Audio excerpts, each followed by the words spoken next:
Tingin sa monitor.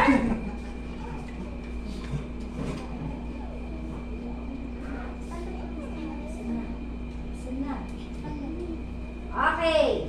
Kaya nakalagay ang kamay po sa dibdib dahil po kakanta po tayo ng pambansang awit. Yung pambansang awit, kinakanta siya tuwing umaga.